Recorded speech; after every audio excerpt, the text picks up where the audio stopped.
तो असल में बात यह है कि वही कर्म करो जिससे आपको फिर छाया से परेशान ना होना पड़े।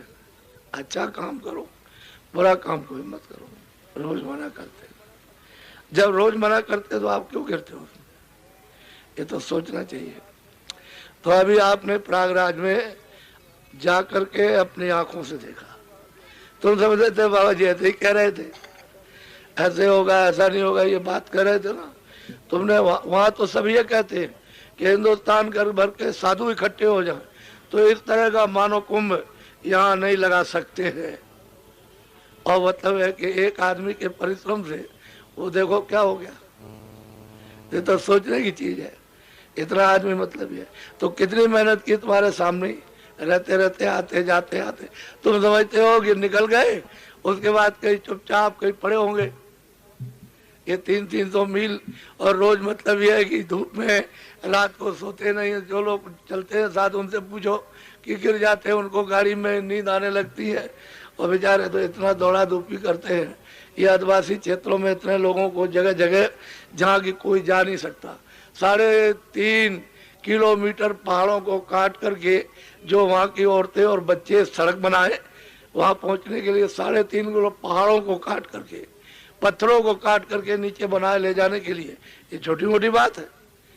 तो उनकी कितनी ऊंची सद्भावना भावना, तो उनको वैसी चीज मिल जाती और जगा लिया तो फिर उनको कोई बदल नहीं सकता, कोई नहीं। तो ये है कहने का मतलब यह है कि तुम शहर में रहते हो चकाचौंध, एकदम इधर से उधर, इसको देखा उसको देखा, फिर चकाचौंध हो गए। अब ये चकाचौंध में फंस जाते हो। सुमरन ध्यान तो गया अलग, 2 मिनट 4 मिनट 10 मिनट समय देना हो तो अलग चला गया। उसी चकाचौंध में बस उसी में शोरगोल मचाते हैं, बस रह जाते हैं। तो इसलिए चकाचौंध थोड़ा सा, अब बहुत चकाचौंध हो गई। इसमें से कुछ निकलना कुछ नहीं है। तुम सोचते हो सामान में से कुछ निकल आएगा, इसमें सिवाय खुजली के, सिवाय परेशानी के, सिवाय तकलीफ के और कुछ नहीं निकलेगा। और तो भजन में सब कुछ निकले, क्यों? इसमें तो कुछ है नहीं है। जड़ चीज में क्या है, चाहे जितनी, वो तो तुम्हारे आत्मा की ठंडक है चढ़े, उसी से तुमको मतलब ऐसा मालूम होता है। लेकिन बुद्धि इतनी विवेक नहीं, तो उसी में मन उसी में लगा रहता है, चित्त लगा रहता है, इंद्रिया फंसी रहती है, वो मिलता कुछ नहीं। आखिर में अंतिम गत्वा हार जाते हो, बस थक गए। फिर कहते हो कैसे? हम कहते हैं जवानी का जोश को थोड़ा बहुत काम मिले लो अपनी जीवात्मा के लिए। अभी बहुत तो काम करती है, तो वो काम तो हमने आपका कोई बंद नहीं किया। हमने तो 23 घंटे तुम्हारे शरीर के लिए छोड़ दिए। दफ्तर का, दुकान, खेती का काम, बच्चों की सेवा सब करो। फिर ये भी नहीं कहा तुमसे कि आप मत खाइए, तुम 100 बार खाओ, अनाज सब्जी फल दूध घी, अच्छे मकान में रहो, भी बात नहीं। यानी कोई बात ऐसी नहीं की जिससे किसी को संदेह हो, और फिर भी उसमें उसी में गिरते हो। तो देखो अभी नीम सारण में जहाँ 88,000 लोग कहते हैं कि ऋषियों ने तपस्या की, और तपस्या करके मंत्रणा की कि कलयुग आगे आएगा। लोगों ने पूछा कब आएगा, कह लगे वो तो मतलब है कि बता दिया जाए कब आएगा, लेकिन आगे आ रहा आगे। तो उसके लिए जीव तो सब पापाचारी हो जाएंगे। तो इनके लिए कुछ सहारा, कुछ कल्याण गति के लिए तो उस समय पर वो भागवत लिखी। आप इसको सुनोगे, इस पर विचार। शास्त्रों को तो समझ नहीं सकते हो, वेदों के श्लोक को नहीं समझ सकते हो, तो उन्होंने एक आधार पकड़ाया कि जीव कुछ सुनते रहेंगे और कुछ सोचते रहेंगे तो कुछ बदलेंगे अपने आप को। लेकिन वो भी भागवत भी घोंट के पी गए, और सत्यनारायण की कथा तो रोज पी जा रही, रोज कुछ नहीं। तो वो काम मत करो कि वो इस तरह का। तो उसी जगह पर 13 जुलाई से और 22 जुलाई तक एक महामानव, अब वो प्रयागराज में कुछ भी मानव नहीं था, कुछ भी नहीं था, एक तरह का ना समझिए। और यहाँ जब देखिएगा वो मानव कुंभ, एक कर्म प्रायश्चित का जो मानव कुंभ लगेगा, तो इस वक्त में चकाचौंध हो जाएंगे। तो असल में बात यह है कि आप लोग, वह स्थानीय ऐसा वहाँ पर यानी कर्म प्रायश्चित किया करते हैं कि हमारा शायद ऋषियों की भूमि पर जहाँ तपस्या की पवित्र भूमि हो, शायद हो सकता है कुछ माफ। ऐसे तो माफ होता नहीं, माफ तो घाट पर बैठने से होगा, और वो भी कौन सा घाट, जल का घाट नहीं, कोई मतलब पहाड़ का घाट नहीं है, ये मनुष्य रूपी मंदिर में जीवात्मा का घाट। वहां पर तो माफी हो सकती है, तो वहां किसी को करना आता नहीं कि मैं वहां कैसे प्रायश्चित करूं, कैसे माफ हो जाए।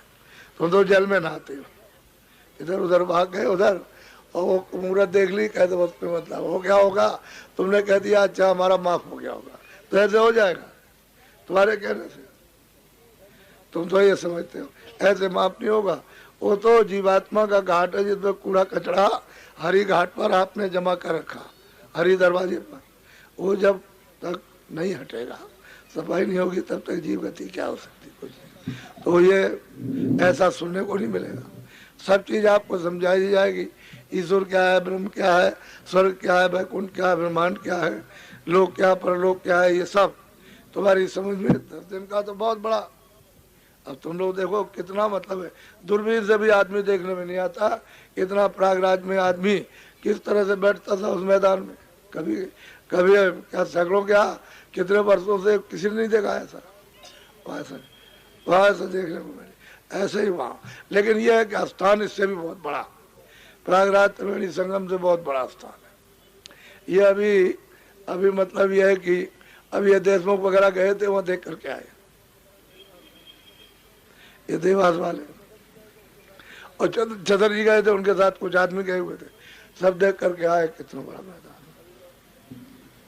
अभी लौट करके आए। तो कहने का मतलब यह है कि आप वहाँ 10 दिन का कार्यक्रम, अब उसमें आप लोग स्नान कर लो तो अच्छा रहेगा, क्योंकि शरीर का कोई भरोसा नहीं है। भाई जब हम खुद कहते हैं कि हमारा किराए का मकान है और मतलब ये ऐसे हमको खाली करना, तो जब तक हो जाए किसी का भला तो हो जाए। अपना तो कुछ है नहीं, अपना तो घर नहीं है, ये तो परदेश है। तो असल में चीज आपको कैसे कह सकता हूँ, ये तुम्हारा घर है, तुम्हारा ये है, तुम्हारा, तुम साथ जाओगे, साथ आए हो, ये कुछ ले जाओगे कुछ, तो सब लोग समझ पूछ के इधर नीम सारण की अपनी अपनी नामदान लिया है।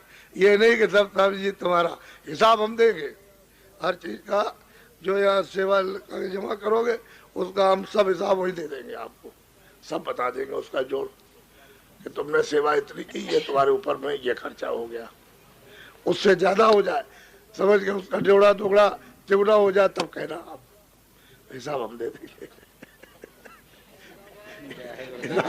हिसाब पकड़ा देंगे, तुम अपना अपना जोड़ लेना, समझ गए? वो तो सब मतलब सब जोड़ना पड़ता है ना। तुम बाजार में जाते हो, हल्दी बगैर काम नहीं, धनिया बगैर काम नहीं, मिर्चा बगैर काम नहीं, जीरा के बगैर कुछ नहीं बनेगा। अब गुजराती का घर में कैसे बच जाएगा, तो ये भी चाहिए वो भी चाहिए, और लकड़ी बगैर कुछ हो नहीं सकता है, तो उसमें तेल भी चाहिए, घी भी चाहिए, वो कुछ ना कुछ चाहिए। एक दो चूत के साथ में सामान, कितने सामान लगते, पहले ये सोचो कम से कम। तो तुम लोग सोचते तो नहीं, इतनी इतनी गृहस्थी जोड़ते जोड़ते आज तक पूरी गृहस्थी नहीं जोड़ पाई, लगे रह गए। ये पहले सोचने की चीज है। तो वो तो मतलब वहाँ तो सब काम हो रहा, वहाँ तो मतलब 500-1000 आदमी वहाँ लगे हुए काम हो रहा, वहाँ पर बड़े जोर का। अब वो महीनों हो गया काम होते, तो बराबर मतलब वहाँ का टेलीफोन नंबर ले लो, वहाँ लग गए टेलीफोन, और यही तो मतलब बात कर लो, तो मतलब मालूम हो जाएगा कि वहाँ क्या काम हो रहा। तो अपना अपना कुछ मतलब ये है कि भाई देखो मेरा भी इंतजाम रखना। अब तुम बताओगे तो कुछ नहीं, और वहाँ जाओगे कहोगे हमारा इंतजाम नहीं, तो कोई बताना तो चाहिए ना। किसी के घर में आओ 100 आदमी आ रहे हैं, तो बताओ आप, फिर भी सब कुछ करते हुए, शादी विवाह रिश्तेदारी करते हुए, इतना देने के बाद भी कहता कुछ नहीं दिया, फिर भी सब जगह डडोरा पीटता, तो तुम कितने परेशान होते हो। इतनी सेवा, इतना खाना, इतना पिलाना, देना लेना, कपड़े, सब कुछ कहेगा आपको कुछ नहीं दिया। लड़की भी ले गया, समझ गया, वो भी ले गया, मतलब ये कि वो मतलब और कुछ नहीं, और कुछ नहीं, तो एक दो आफत है। असल में चीज ये है कि किसी चीज से तुमको जस मिले। एक ने किसी ने पूछा इनसे कि दस्तखत क्यों, अरे दस्तखत तो इसलिए कराते हैं कि मुझे बताना पड़ेगा, ये बताना पड़ेगा कि इसने दिया, नहीं कहते कि हमने नहीं दिया।